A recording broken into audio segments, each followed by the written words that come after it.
do you think? I think it might be Benny. I think right now, they all go through like their own phases of like being like more adventurous. Like recently, Wyatt's actually been like she was jumping on the beanbag from the couch over, and I was like, yeah. And I was kind of like, this is like an accident waiting to happen, but at the same time, like, yeah. Let me see how it ends. No, I was just, I want her to get out of her shell. So it's like, you know what?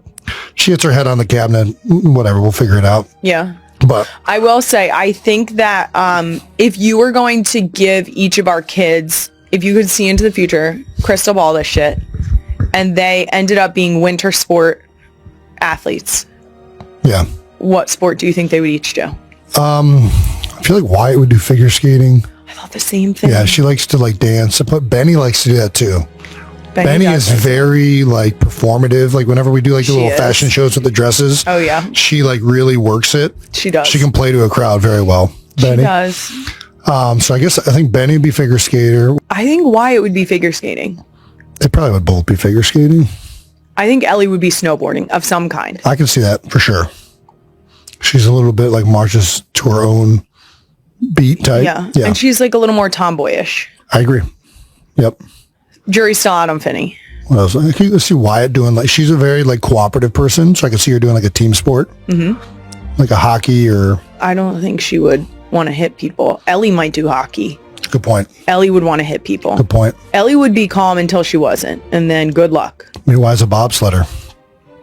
Maybe. Mm-hmm. That's it for Doom Scroll the Week Winter Olympics edition. Hopefully we get to bring this segment back in exactly 4 years. Now, once again, it's time for the reason I'm here. The reason the real ones are tuning in. Our incredible guests, starting with Team USA's slalom skiing gold medal winner, Mikaela Shiffrin. Thanks again to our friends at YouTube and NBC. She's the 3-time Olympic gold medalist, fresh off of her record-breaking slalom victory in Cortina. She has the most Olympic gold medals of any U.S. alpine skier in history. And some would say, some including me, she's the greatest American skier ever. She has a hit podcast called What's the Point? And fun fact, she's once offered to teach me how to ski. It's Mikaela Shiffrin. Welcome to Not Gonna Lie. That did happen. Yeah, thank you. I'm so happy to be here. Our team got you a bowl of gummy bears just in case you felt the need. Do you want to tell people about this? About the sour gummy bears. Is it okay if I actually have one? No, they're yours. They literally just put them in the bowl. Nobody else has touched them. Nobody like sneezed on them? No, my husband did. Oh, I'm a germaphobe. That would have been, I would have called it. And my husband, I actually told him he wasn't allowed to touch them. I was eyeing them pretty hard. Would you like one? Yeah, I've never. Yeah, here, let's just share these. Oh my gosh, what's happening? You can't. What's the best color here? Oh, you know what? I don't know. I think orange is pretty good. Each, yeah. I'll just feed them to you. Grab one of each. Grab one of each. Oh, yeah. Would you like one? Oh, I'm okay. Thank you. Yeah, the sour gummies, it's like I guess it's a hack for anxiety that. Yeah, sour candy. Now I'm eating sour gummies. I gotta put this down. Okay. No, I'll tell while you chew. Okay. Studies have shown that anxiety can be managed in like minor situations. Yeah. With sour candy. Yes. That it shocks. Like sour things. Like yes. In theory, if you bite into a lemon, there's like these external factors that help like sort of, it's like parasympathetic and sympathetic nervous system stuff. That gets a little scientific, but anyway, I've been eating sour gummies at the start, and I do not like sour things. Like, bad, but these are just enough. These are just enough. Just enough. Tolerable. I love that. Now, I saw the clip where you accidentally, we'll call it accidentally, said the F word on TV. Allegedly. I just want to be clear again. You can say whatever the fuck you want on here. I just need to clarify that so that we have it all out. But I'm very proud of you for that, because I do love that your reaction to dropping an F-bomb was then to say, oh shit. Because why not manage... I was like spiraling. No, why not manage an expletive with another expletive? Yeah, well, the next one. I mean, take your pick. I'm like, mother... No, we can't do that. We can't go there. You said espresso martinis. Were you still feeling the espresso martinis? No, we were just... So I have never had one.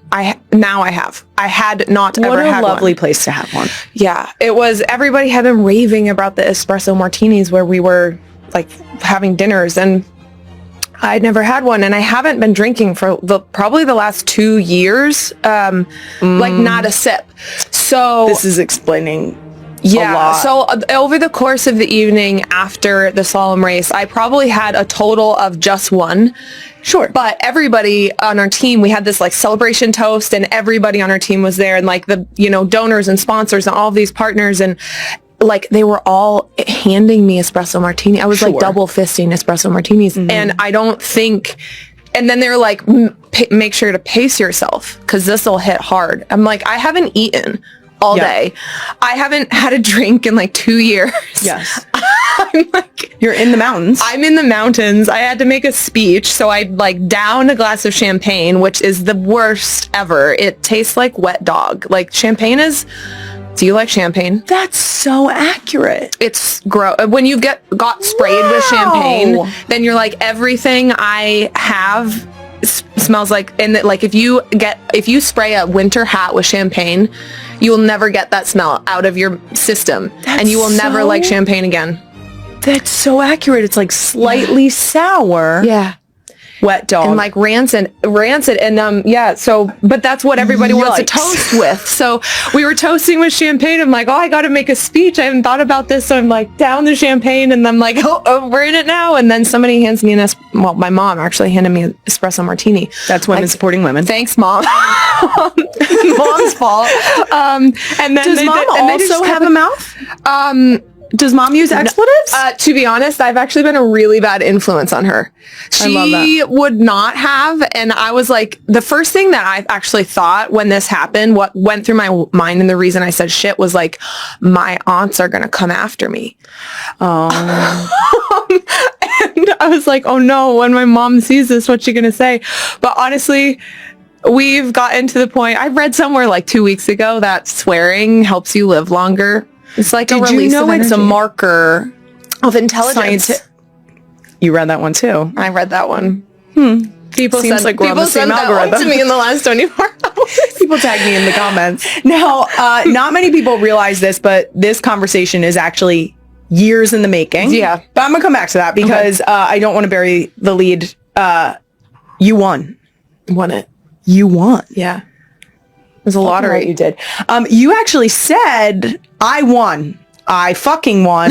This right here is the lottery and I won. Oh, and I got a medal too. Yeah. And that's there. That's where that is. Yes, it is. Here it is. I would just like to say that when Michaela walked in, she put her backpack down and then flung the medal out and said, do you want this out here? Do you want it out here? Each day I'm like testing it a little bit more to see if it breaks. I've seen a lot. You've seen a lot of disconnected medals from, yeah, I know. It hasn't broken yet. We spoke to Breezy about it the other day. And apparently Alyssa's didn't last long either. Well, she jumps a lot. It's funny because Breezy said that that's when hers broke. Yeah, everybody. So I was purposefully not jumping. Don't jump. I didn't, or if I jumped, I held it. Okay. But then I'm like a little bit sad because mine didn't break. But maybe you need to jump. Maybe I need to jump. I guess we could probably do it real quick, just like make it happen. We'll do like a celebration jump at the end of this. We'll see if we get it to go. Maybe they engineered mine properly. Now, 48 hours ago, you won gold in slalom. Your first gold in 8 years. First in slalom in 12 years. Is that right? That's right. Okay. Yes. How are you feeling? Oh, it's been a whirlwind. After my first gold, after Sochi, I had no idea. I did not know what to anticipate. And I was 18 years old and I was like, it's a ski race. Guys, it's going to be fine. I was also sick for the slalom. I had a cold. So I was like totally delirious, just out of it. Like, give me the Advil and the Tylenol and I'll go do my race and it'll be fine. And then after that, it was just like 72 hours straight of, I don't even know. I get like kind of where I am a little bit right now, but I know what to expect. But it's different, 12 years in the making after my first gold medal. And then South Korea was my next Olympics and I got 2 medals there. But it was also, I sort of started to get a grasp of maybe the darker side of the Olympics where even though I won a gold in giant slalom, I didn't win a medal in the slalom. And that was like, it became this really bittersweet thing. And because the slalom was the last, or the sort of the event I was supposed to win, it came after the GS, people just sort of like brushed the GS under the rug a little bit, which was really intriguing for me. I was like, you guys know I just won a medal, but I was seeing all these comments like, don't come home, you're not welcome in the US anymore. And this was the first time I was thinking, I saw the dark side of it, like there's a reaction no matter what you do. And like, people don't only tune into the Olympics, you know, they tune into your sport every 4 years, but they'll literally only tune into the event that they think there's a medal contender in. So they have no idea what happened in other, and I get it too, because I'm like, I have not been able to keep up with everything that's gone on here, but it was just interesting. So then I went to Beijing and I was like, oh my gosh, there's so much pressure, but there's also like, it's COVID and it's crazy and we're doing testing every day and we're wearing masks and we're isolated from each other, eating dinner. And it was such an out of body experience in Beijing. And then I saw like a very intense side of the Olympics, that a very, you know, high expectation side of it. So now we're here and I'm like, are we sure? Is this real? Does it feel a little dreamlike? A little dreamlike, yeah. Okay. That was a long explanation. No, it's for real. You did that. Again. Are we sure? I'm certain. You have it right there. I've seen it with my own two eyes. How does this newest gold rank amongst the three? I don't think I can rank them really. I think they're just so totally different. Like my Olympic experiences have been so wildly different. Now it's 4 and I'm really aware right now of all of the work that's gone into not the medal, but the work that's gone into showing up on race day and being able to like show up with the mentality and the skiing that I wanted to do. And that it was like, there's just been so much in the making. And that started obviously, what you can be like, oh, it started 30 years ago, whatever. But also even this summertime, the amount of conversations I had with my psychologist talking about all the different feelings surrounding the Olympics and like desensitizing to the word and imagining the vibe, imagining the colors. And even like 2 summers ago, I was in Paris. And one of the reasons to go to Paris was to be able to see this like Olympic look and to sort of desensitize to it. And it's been so much, you know, work with my team and like communication, and it's been a really great growth experience. But you spend so much time doing all of this work and training for something, and then like the moment it happens is, you know, 47 seconds or like in the blink of an eye, and it's just really weird. It's so cool to think about your team. Yeah. All the work you're talking about that leads up to it, and the idea of obviously not ranking your medals, not picking this one, but the idea that like you've done so much to prepare for this moment, yeah, and you executed. So like regardless of the medal, you did what you came to do. Yeah.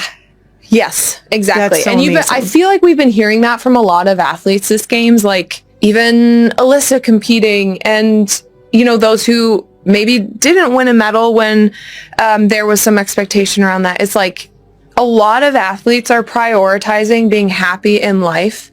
And I've been getting that message. And maybe that's just because like my algorithm is putting this out there to me, because that's what I'm looking for too. But I feel like there's a shift in the sports environment to be like, first and foremost, you must be happy in life. Like Breezy, you were talking to her. We were talking about this. She kept sending me these messages. It's going to sound a little bit blunt, but there's like a lead up to it, but we don't have time for that. So she's like, if you're not happy without a medal, you won't be happy with a medal, ... because happiness comes from cats. And it's like, honestly, perfect. Maybe not for your family, but we'll like fill in whatever you want into cats, right? Yeah. And it was like, you know, that's just this metaphor for like, yeah, there's just so much life outside of the sport, but we do so much of our life, you know, it's all geared towards the sport. And it's even like, I haven't been drinking for 2 years because every time I have a glass of anything, I get sick. And I'm like, I can't afford to be sick, right? Literally ever. So we're just gonna not have any alcohol. Like, we're gonna drink electrolytes, man. Yeah. It's just all the dedication for sure. And you've probably heard it a billion times. So people are maybe sick of that, but it is this cliche concept. And yeah, I don't know. Just, I'm really appreciative of this now, especially like, this would not mean as much without Beijing, but it's also, I don't think it would have happened without Beijing. Like, what I went through in Beijing after my dad passing, what I went through with my mom there, and then, you know, in the years following that it was just such a catalyst for immense growth in my life. And I don't think I would have been in the position to actually show up and execute the skiing properly here without that. Without the whole journey. Yeah. Why is it so important to be open about your mental health? Because it's something that you've already touched on here today, but obviously the journey that you've taken and that you've continued to talk about, I think is really important, not only for athletes, but also for just everyone to hear that. I think athletes are in our society, viewed as some of like the strongest people, both physically and mentally. Mm-hmm. To be outspoken about discussing your mental health and well-being is a way of saying, like, you acknowledge it and you allow other people to fall into that idea of it's okay to talk about it and it's not perfect and it's not supposed to be perfect. Yeah. Why is it so important for you to make sure that messaging is out there? I feel like with athletes in particular, there has been, and this is kind of shifting, but there's not a way that it's supposed to be. Like, you show up as an athlete and there will be points in your career where you feel really confident, and there's going to be points in your career where you go through a lot of struggle, and it's all part of it, right? But I feel like there's been such a, like, aura around sports. It's like, you are supposed to be fearless. You're supposed to, like, dive into the unknown and challenges without questioning it at all. And I've just, over the course of my career, I've pretty much always questioned everything. I'm really uncertain most of the time, and it's so uncomfortable. But then it's like, when an athlete faces a moment where they're uncertain, then it's really uncomfortable and they don't know what to do with that. And then it's like, you get these really high highs and these really low lows, and you think that you're supposed to be a certain way in order to achieve something great. And I feel like it's important to show to people and to like elaborate that there's not really one way anything's supposed to go. But for me personally, like, verbally processing, talking with a psychologist, that has made my life so immensely better.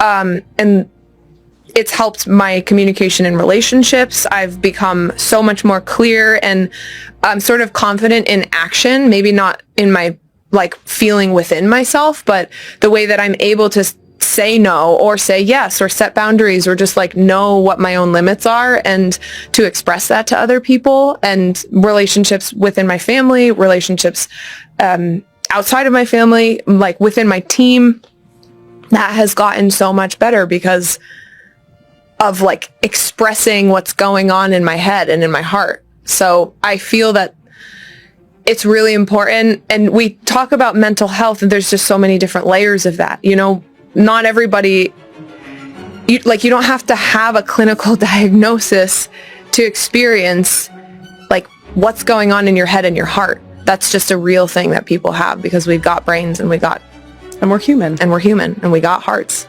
Yeah, I hope. I would hope. Haven't met one without one yet. Now, I always love to make sure that anyone that I speak to that's advocating for something that makes it easier for our girls, we have 4 girls, to navigate life, that I thank you in person. So I thank you for all of the things that you're talking about because you're going to make me cry. Don't look at me like that. Don't cry. No, don't cry. Don't do it. It'll be a chain reaction. Don't do it. Oh, no. I always like to make sure that people who are having those conversations, people who are being transparent and allowing people in that way, who make it an easier world to navigate for our kids growing up, especially young women, that is such an important thing to talk about. That is like what you're doing, where you're like, oh, I hope that someone, but people are. And I want you to know that. Thank you. Yes, absolutely. In addition to the mental strength, you've done so much physically to prepare. We'll take it in a lighter note now. We've all seen the video of your back abs. What's happening? Yeah, so tough. Strong. This is like, yes. You're joking. I wish. No, my mom saw that. I was like, Mom, look at my back. You don't wish. That's fucking impressive. When your mom tells you look like you have an alien coming out of your back, it's not really She was kidding. She was not She told me kidding. earlier she was kidding. Multiple people said the same thing. And they did not discuss it with each other. If you have not seen this video, it's unbelievably impressive. Oh, well, thank you. So skiing is a sport that's like it's very quad and back dominant. So that's part of it, right? But also we were going through this, my physical therapist has noticed this when we're like talking on the table, and if I chuckle or laugh, my back muscles would do this. And she'd be like, the way the lighting was in this room, she's like, oh, I have to take a video. And then I saw it, I was like, this is gonna go viral. Do you have any other secret abs? Do you have like quad abs or like forearm abs? Like are you just like smuggling abs all over your body? Yes. No. She's just strong. She can't help it. Leave her alone. I can like, it's impressive. I can like activate my quads really fast. Of course you can. Because you're an Olympic gold medalist. It's fine. I don't have abs everywhere. Only on her back. More abs. It's only on my back, and I wish it was on my front. But you gotta just pick one or the other. Oh my god. So I mentioned it at the top, but this conversation has been years in the making because my husband originally told the now. Are we calling it famous? Okay, famous story of my first time skiing on the other podcast back in 2023. Oh my gosh, yeah. No, I remember when this, and you guys are like... The speculation is over, and this time it did not come from a tabloid source. It came directly from inside the Kelce family. During a recent episode of the Not Going to Lie podcast, Kylie Kelce made a statement that immediately sent shockwaves across both the NFL and Swiftie communities. Taylor Swift and Travis Kelce chose Montana as the place to hold their wedding. And according to Kylie, this was not a last-minute idea. It was a deeply personal decision rooted in privacy, peace, and a desire to step away from the Hollywood spotlight. Kylie revealed that both Taylor and Travis were determined to avoid the chaos of cities like New York or Los Angeles. Instead of flashing cameras and red carpets, they wanted something real. Montana became their escape. Over the past year, the couple reportedly visited the state multiple times during breaks between Taylor's demanding global schedule and Travis's NFL season. Those quiet trips, away from media pressure, are said to have shaped their vision for the most important day of their lives. According to Kylie, Montana offered exactly what they were searching for: space, authenticity, and a setting centered around family rather than fame. What makes this revelation even more significant is the level of family involvement already underway. Kylie confirmed that the entire Kelce family is not only aware of the plans but actively participating. Donna Kelce is reportedly helping finalize menu details and incorporate meaningful family traditions into the ceremony. Ed Kelce is expected to have a special role, though Kylie carefully avoided revealing specifics, building even more anticipation. Jason Kelce, meanwhile, may be trying to stay composed, but Kylie admitted he is incredibly proud and emotional about seeing his younger brother enter this new chapter. In fact, she shared that Jason has repeatedly said he has never seen Travis as calm and genuinely happy as he has been since beginning his relationship with Taylor. Despite the emphasis on privacy, insiders suggest this will not be a small or ordinary ceremony. The concept reportedly blends luxury with rustic elegance. Taylor Swift, known for her meticulous creative control, is said to be personally involved in shaping the decor and atmosphere. The vision includes Montana wildflowers, warm golden lighting, long reception tables under open skies, and a mountain backdrop that reflects both grandeur and intimacy. However, Kylie made one thing very clear: this will not be a celebrity spectacle.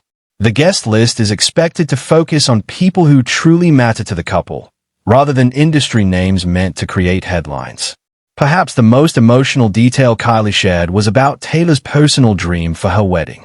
According to her, Taylor has always wanted a ceremony where she could feel like herself. Not a global superstar performing on stage, but simply a woman marrying the man she loves. That distinction appears to be central to why Montana was chosen. It represents a separation between Taylor Swift, the icon, and Taylor, the partner, daughter, and future wife. Travis, on his part, is reportedly deeply involved in the planning process. Kylie mentioned that he has been hands-on with discussions alongside the wedding planner and has even taken interest in selecting music for the ceremony. For fans who have watched his journey both on and off the field, this detail signals just how serious and emotionally invested he is in this milestone. As soon as the podcast episode aired, social media erupted. Sochi's full Montana wedding surged, and fans flooded platforms with reactions ranging from excitement to emotional support. Many believe the location reflects a new, mature phase in Taylor's life, one that prioritizes stability, family, and authenticity over spectacle. For Kelce family supporters, Kylie's confirmation felt like exclusive inside access rather than rumor.